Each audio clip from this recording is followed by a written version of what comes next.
Hello नमस्कार साथियों, GCP science classes में आपका हार्दिक अभिनंदन है। जैसा कि बेटा हमने आरंभ कर दिया है नया सत्र, जिसके अंदर बेटा हमने दो सब्जेक्ट फिजिक्स और केमिस्ट्री को आरंभ कर दिया है।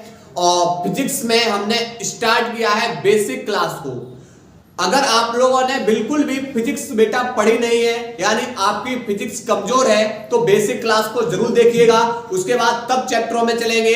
लेकिन हमने केमिस्ट्री के अंदर अभी फर्स्ट भाग यानी इनऑर्गेनिक यानी अकार्बनिक रसायन को स्टार्ट किया है। जब हम सेकंड भाग स्टार्ट करेंगे तब हम बेटा आप लोगों को पहले सेकंड भाग को जब यानी कार्बनिक केमिस्ट्री पढ़ाएंगे, तब उसके अंदर पहले लगभग में 20 से 25 दिन क्लास आपको बेसिक पढ़ाएंगे, तब जाके बेटा कार्बनिक रसायन को पढ़ाएंगे। लेकिन यहां पर अभी हमने विलयन को आरंभ कर दिया। चैप्टर नंबर 1 लेक्चर 1 कंप्लीट कर दिया है। उस लेक्चर के अंदर हमने कितना पढ़ा? हमने पढ़ा विलयन को कि आखिरकार विलयन कहते किसे हैं। उसके बाद विलयन किससे मिलकर बना है। उसके बाद विलयन के प्रकार, कौन सा बेटा हमारा तन विलयन होता है, कौन सा हमारा संतृप्त विलयन होगा, कब संतृप्त विलयन बोलेंगे, कब असंतृप्त विलयन बोलेंगे। क्लियर? तो यहां पर हमने ये टॉपिक लेक्चर नंबर 1 के अंदर कंप्लीट कर लिए। आज लेक्चर नंबर 2 लेकर आए हुए हैं और लेक्चर नंबर 2 के अंदर हम पढ़ने वाले हैं अगली हेडिंग विलेयता। अब हम किसको पढ़ने वाले हैं? विलेयता। आखिरकार विलेयता कहते किसे हैं? तो समझो परिभाषा क्या है। किसी पदार्थ की वह अधिकतम मात्रा, किसी पदार्थ की वह अधिकतम मात्रा जो निश्चित ताप पर 100 ग्राम विलायक में घुल जाती है, उस पदार्थ की क्या कहलाती है? विलेयता कहलाती है। क्या बताया हमने परिभाषा? हमने परिभाषा बताई किसी पदार्थ की वह अधिकतम मात्रा जो निश्चित ताप पर 100 ग्राम विलायक में घुल जाती है, क्या कहलाती है? उस पदार्थ की विलेयता कहलाती है। चलो लिखते हैं बेटा, लिखेंगे परिभाषा, लिखेंगे किसी पदार्थ की वह अधिकतम मात्रा जो निश्चित ताप पर 100 ग्राम विलायक में घुल जाती है, 100 ग्राम विलायक में घुल जाती है, उस पदार्थ की विलेयता कहलाती है। विलेयता कहलाती है। क्लियर? ये हो गई हमारी विलेयता की परिभाषा। अब हम पढ़ने वाले हैं क्या? गैसों की द्रव में विलेयता। अब हम किसको पढ़ने वाले हैं? गैसों की द्रव में विलेयता। गैसों की द्रव में विलेयता यानी हेडिंग में देखो क्या? गैसों की द्रव में, यानी गैसों को किसमें मिला रहे? द्रव में। और क्या चेक कर रहे? विलेयता। क्या ये घुलेंगी या नहीं घुलेंगी? क्या बताया हमने? गैसों को द्रव में मिलाएंगे तो द्रव में मिलाने पर क्या ये गैसें घुलेंगी या नहीं घुलेंगी? तो आप बोलोगे हम सभी गैसों को द्रव में नहीं घोल सकते। हम सभी गैसों को द्रव में नहीं घोल सकते। कुछ गैसें द्रव के अंदर घुलनशील होंगी, कुछ गैसें द्रव के अंदर घुलनशील होंगी और कुछ गैसें द्रव जो आपका द्रव है उस द्रव के अंदर नहीं घुलेंगी। क्लियर? तो ये इसका कारण क्या है? इसका कारण है अवशोषण गुणांक। क्या है इसका कारण? अवशोषण गुणांक। तो हम अवशोषण गुणांक के बारे में पढ़ेंगे अभी कि अवशोषण गुणांक किसे कहते हैं। अगर अवशोषण गुणांक अधिक होगा तो गैसों की द्रव में जो विलेयता होगी वो भी कैसी होगी? अधिक होगी। गैसें द्रव में अधिक घुलनशील होंगी। क्लियर? तो हमने क्या बताया कि भिन्न भिन्न गैसें भिन्न भिन्न गैसें, गैसों की जो द्रव में विलेयता होती है वह कैसी होती है, भिन्न भिन्न होती है। भिन्न भिन्न गैसों की जो द्रव में विलेयता है वह कैसी होती है, भिन्न भिन्न होती है। कुछ गैसें द्रव के अंदर कम घुलनशील हैं, कुछ गैसें द्रव के अंदर कैसी हैं, ज्यादा घुलनशील हैं। अब ज्यादा घुलनशील कौन सी हैं, वे गैसें जो जल के अंदर आयनित हो जाती हैं, वे गैसें जो जल के अंदर आयनित हो जाती हैं अर्थात अपने आयनों में टूट जाती हैं, वो क्या होंगी, वह द्रव के अंदर कैसी होंगी, अधिक घुलनशील। क्लियर। और जो गैसें जल के अंदर आयनित नहीं होती हैं वो कैसी होंगी, कम घुलनशील। जैसे जल में, जल के अंदर अगर हम O2 ऑक्सीजन गैस को मिलाएंगे तो ऑक्सीजन गैस जल में कैसी है, बहुत ही कम घुलनशील है। लेकिन यहीं पर अगर हम CO2 डालें जल के अंदर या HCl गैस को डालेंगे तो ये आयनित हो जाएंगी और आयनित होने के बाद ये जल में कैसी हो जाएंगी, घुल जाएंगी। क्लियर। तो हम लिखते हैं इसके बारे में, लिखेंगे गैसों की द्रव में विलेयता, लिखेंगे अलग अलग अलग अलग अलग अलग गैसों की, अलग अलग गैसों की द्रव में विलेयता अलग अलग होती है या भिन्न भिन्न होती है, अलग अलग होती है, अलग अलग होती है। उदाहरण के लिए, उदाहरण जल में O2 गैस कम घुलनशील है, कम घुलनशील है, घुलनशील है तथा आपकी HCl गैस, CO2, NH3 आदि गैसें जल में कैसी है, अधिक घुलनशील है, जल में अधिक घुलनशील है, घुलनशील है, घुलनशील है। क्यों? क्योंकि बेटा यहां पर HCl gas, CO2 gas, NH3 gas ये कैसी हैं, आयनित गैसें अपने आयनों में टूट जाती है, जल के अंदर अपने आयनों में टूटेंगी तो इनकी विलेयता भी कैसी होगी, अधिक होगी। क्लियर। तो ध्यान रखना है। उदाहरण इसके लिए आगे लिखेंगे, इसमें एक नोट पॉइंट करके लिखेंगे, जिस गैस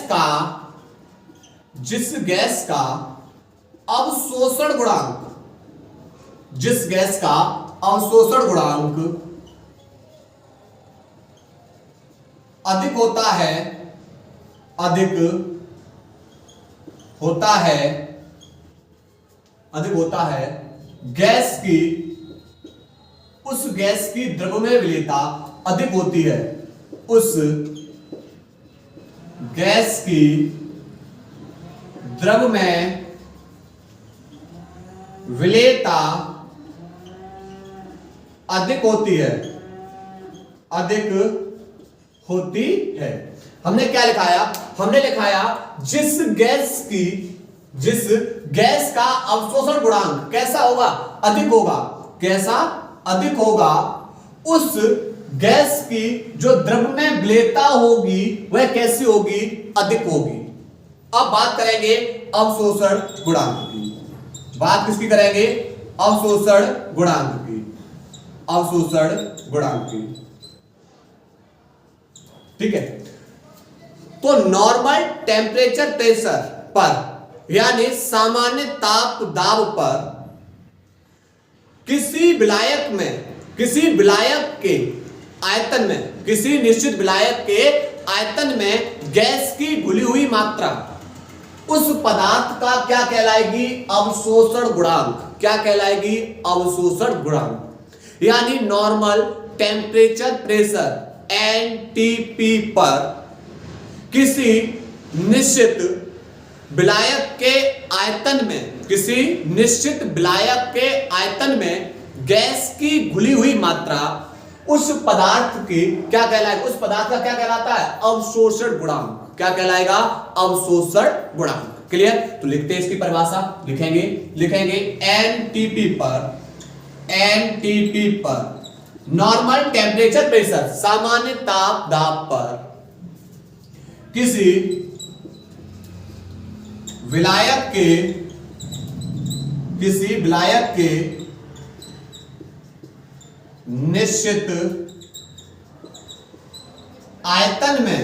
निश्चित आयतन में गैस की घुली हुई मात्रा क्या कहलाती है? उस पदार्थ का अवशोषण गुणांक कहलाती है। अवशोषण गुणांक कहलाती है। क्लियर? तो क्या लिखा? एनटीपी पर नॉर्मल टेम्परेचर प्रेशर पर किसी विलायक के निश्चित आयतन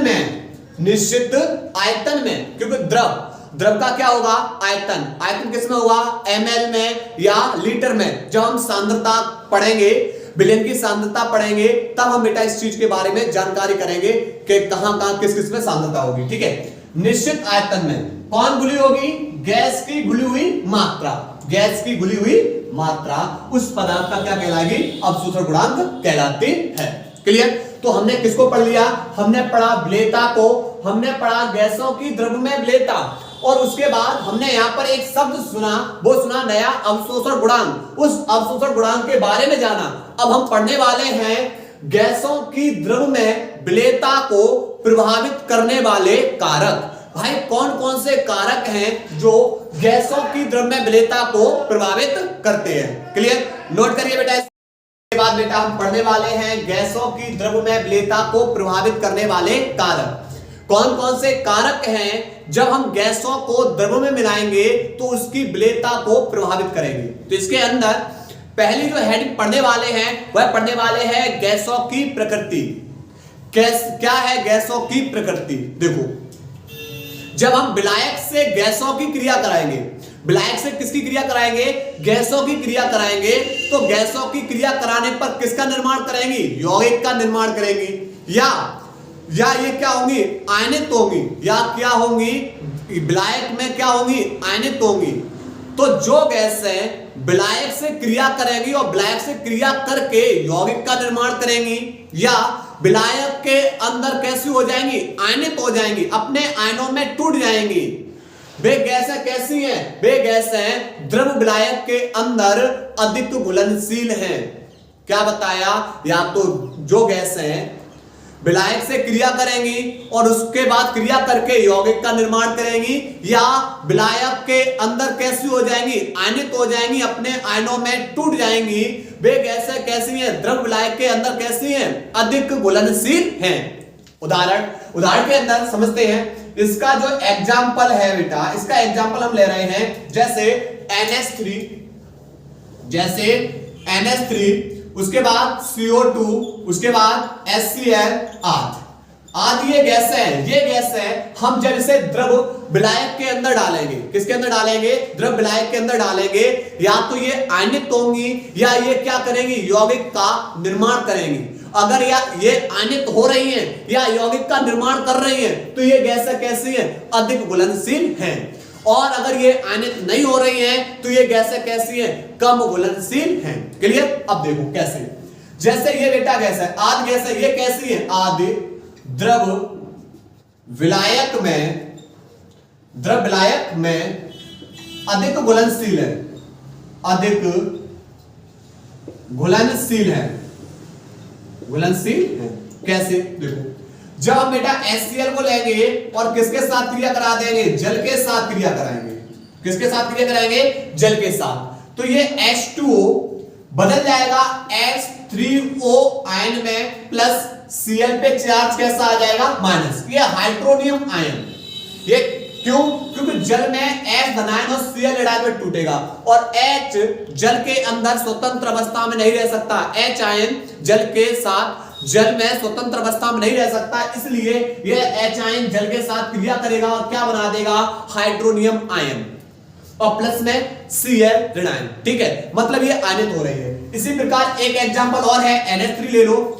NH3 जल के साथ क्रिया करेगा, जल के साथ क्रिया करेगा तो यहां पर पहली बार में जो अमोनिया है जल के साथ क्रिया करेगी, बदल जाएगी अमोनियम हाइड्रोक्साइड के अंदर, क्योंकि NH3 था, एक H इसके पास और भेज देंगे तो NH4, इसके ऊपर चार्ज आ जाएगा प्लस और OH पे चार्ज माइनस। क्लियर? इसके बाद ये अपने आयनों में टूट जाएगा, NH4 पे प्लस और प्लस में OH पे ऋणायन। क्लियर? मतलब आप लोग ये चीज देख रहे हो कि भाई ये तो आयनित हो रही है, आयनित हो रही है तो भाई कैसी है? द्रव विलायक में अधिक घुलनशील है। तो हम लिखें इसके बारे में, लिखेंगे परिभाषा, विलायक से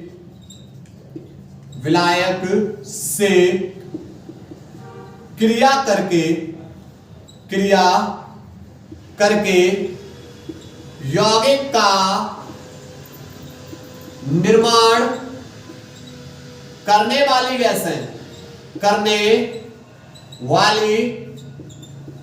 गैसें या आयनित या विलायक में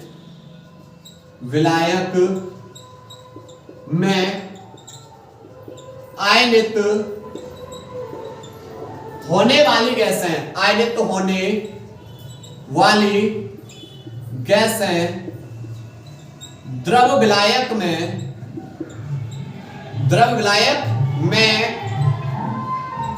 अधिक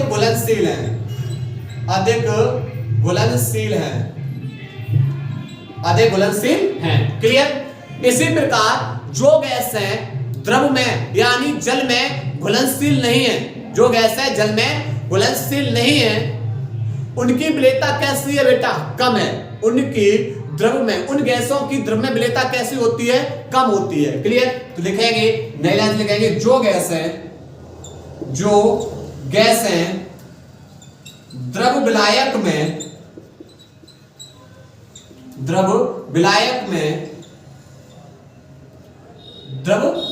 में नहीं टूटती या आयनित नहीं होती, विलायक में आयनित नहीं होती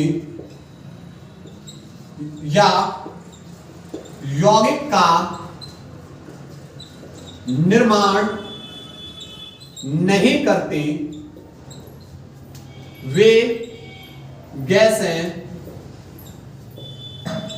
द्रव विलायक में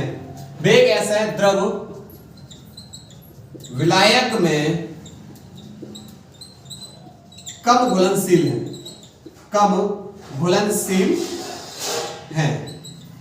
होती है। उदाहरण में लिख लेंगे, उदाहरण में जल में O2 कैसा है? कम घुलनशील है। क्लियर? उम्मीद है कि आपको गैसों की प्रकृति समझ में आ गई होगी। अब हम समझने वाले हैं विलायक की प्रकृति को, तो एक बार पहले बेटा आप इसको नोट कर लीजिए, इसके बाद तब आगे समझा रहे हैं। तो आप लोग बेटा नोट करिए इसको। इसके बाद बेटा हम पढ़ने वाले हैं विलायक की प्रकृति। किसे कहते हैं विलायक की प्रकृति? देखो, जो ध्रुवीय गैसें होती हैं, ध्रुवीय गैसें मतलब अपने आयनों में टूटने वाली गैसें, ध्रुवीय गैसें ध्रुवीय विलायक में तथा अध्रुवीय गैसें अध्रुवीय विलायक में अधिक घुलनशील हैं। जैसे NH3 गैस हुई आपकी, HCl गैस हुई, CO2 गैस है। ये गैसें कैसी हैं? ध्रुवीय गैसें हैं। ये जल के अंदर तो अधिक घुलनशील हैं, किंतु अगर इन्हें अध्रुवीय विलायक के अंदर घोला जाए, अध्रुवीय विलायक के अंदर घोलने पर क्या होगा? इनकी जो घुलनशीलता है वह कैसी हो जाएगी? कम हो जाएगी। क्लियर? यानी आपने अध्रुवीय गैसों को ध्रुवीय विलायक में घोला और ध्रुवीय गैसों को अध्रुवीय विलायक में घोला, तो इनकी घुलनशीलता कैसी हो जाती है? कम हो जाती है। क्लियर? तो लिखेंगे बेटा इसके बारे में, लिखेंगे ध्रुवीय गैसें ध्रुवीय विलायक में, ध्रुवीय गैसें ध्रुवीय विलायक में, ध्रुवीय विलायक में तथा अध्रुवीय गैसें अध्रुवीय विलायक में, अध्रुवीय गैसें, अध्रुवीय विलायक में अधिक घुलनशील है, अधिक घुलनशील है, घुलनशील है, जैसे NH3 CO2 CO2, HCl आदि ध्रुवीय गैसें, ध्रुवीय गैसें,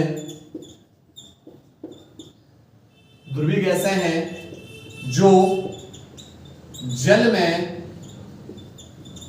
अधिक तथा अध्रुवीय,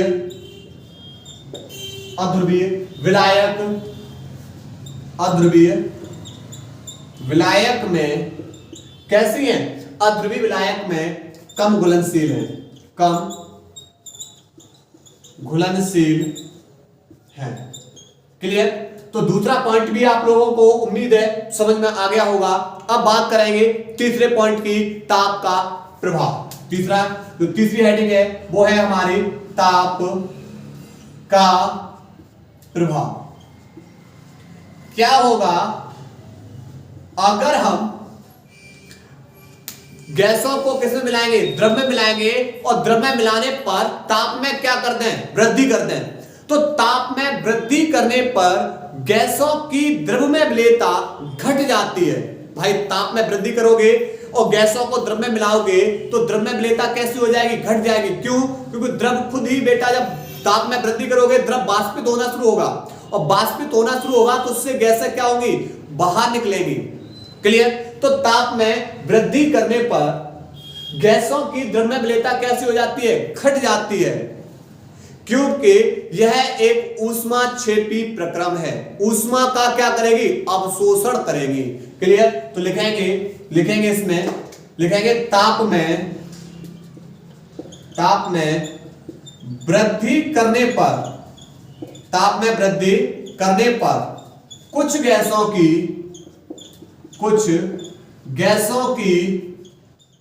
द्रव में विलेयता घट जाती है, क्योंकि यह ऊष्मा का अवशोषण, ऊष्मा को क्या करती है? ऊष्मा को उत्सर्जित करती है, ऊष्मा को उत्सर्जित करती है। अर्थात यह कैसा है? ऊष्मा क्षेपी प्रक्रम है। अर्थात यह कैसा प्रक्रम है? ऊष्मा क्षेपी प्रक्रम है। वह प्रक्रिया जिसमें उत्पाद के साथ साथ कौन निकलेगी? ऊष्मा बाहर निकलेगी। क्लियर? तो जैसे उदाहरण में आपका बेटा हो जाएगा, जैसे CO2 को आप किस में मिलाओगे? जल के अंदर मिलाओगे। तो CO2 को जैसे जल में मिलाया तो बन जाएगा H2CO3, और प्लस में कौन बाहर निकलेगी? ऊष्मा। कौन बाहर निकलेगी? ऊष्मा। किसके रूप में? ऋणात्मक। ठीक है, ऊष्मा ऋणात्मक। तो ध्यान रखना यह एक कैसा प्रक्रम है? ऊष्माक्षेपी प्रक्रम है। लेकिन कुछ गैसें हैं जो ऊष्मा को अवशोषण करती हैं। ऊष्मा का क्या करेंगी? अवशोषण करेंगी। और जब ऊष्मा का अवशोषण करेंगी तो उनकी जो गैस की द्रव में विलेयता होगी वो विलेयता कैसी होगी? अधिक होगी। क्लियर? तो नोट पॉइंट करके लिखेंगे, नोट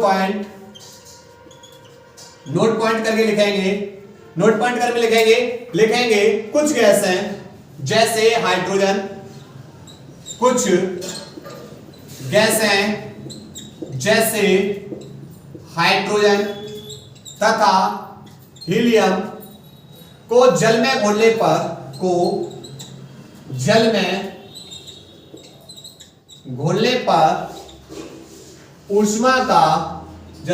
पर ऊष्मा का अवशोषण करती हैं, ऊष्मा का क्या करती हैं, अवशोषण करती हैं, अर्थात इन गैसों की द्रव में विलेयता अधिक होगी। क्लियर? नोट करिए, इसके बाद आगे पढ़ा रहे, नोट करो बेटा इसको।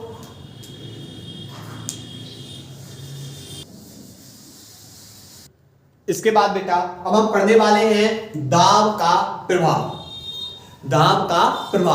क्या होगा दाब का प्रभाव, समझो। मान लिया एक पात्र लिया, मैंने क्या ले लिया, एक पात्र लिया, और ये बंद पात्र है। कैसा? बंद पात्र। इसके अंदर द्रव भरा हुआ है।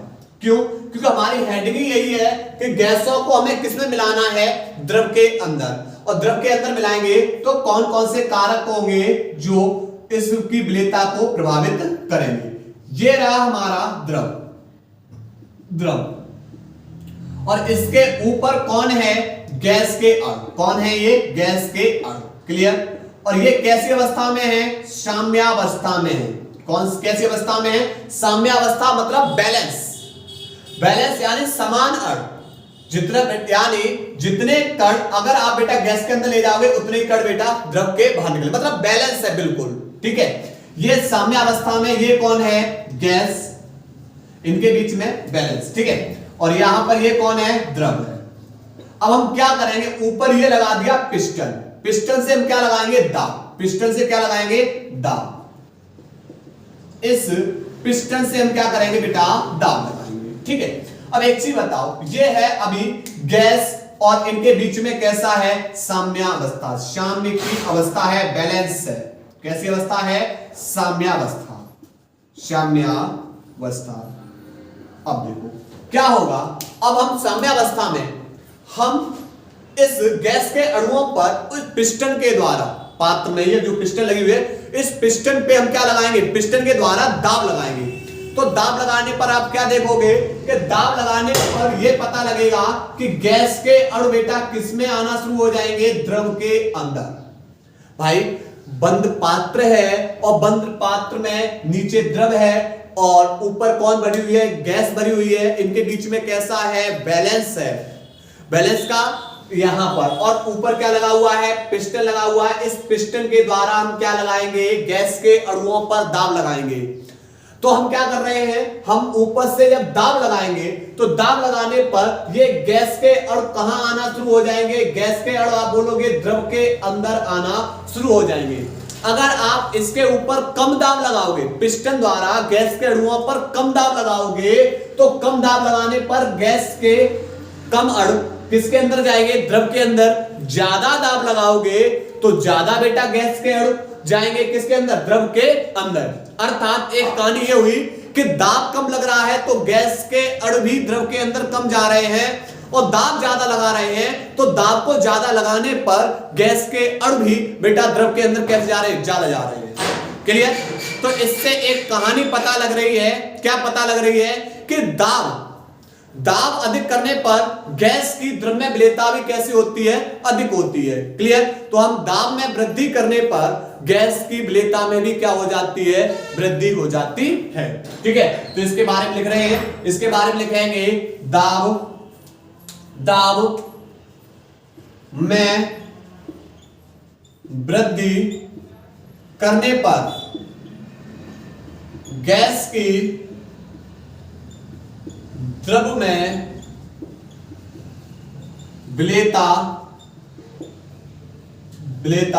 में भी वृद्धि हो जाती है। क्लियर? और इसी के आगे हम अगले लेक्चर में जो पढ़ेंगे वो पढ़ने वाले हैं हेनरी का नियम। इसी पे आधारित एक नियम आया जिसे हम पढ़ेंगे हेनरी के नियम के नाम से, हेनरी का नियम। और ये एक अपने आप में पूरा एक टॉपिक होगा, इसमें पढ़ेंगे हेनरी का नियम, हेनरी की सीमाएं और हेनरी के अनुप्रयोग। ये टोटल टॉपिक को हम पढ़ने वाले हैं। और उम्मीद है कि आप लोगों को बेटा क्लास पसंद आई होगी। बस आप लोग हमें क्या करते रहे, लगातार सपोर्ट और इसी तरीके से आप अपना प्यार बनाए रखें। हम अपनी क्लास को यही ब्रेक कर रहे हैं। धन्यवाद।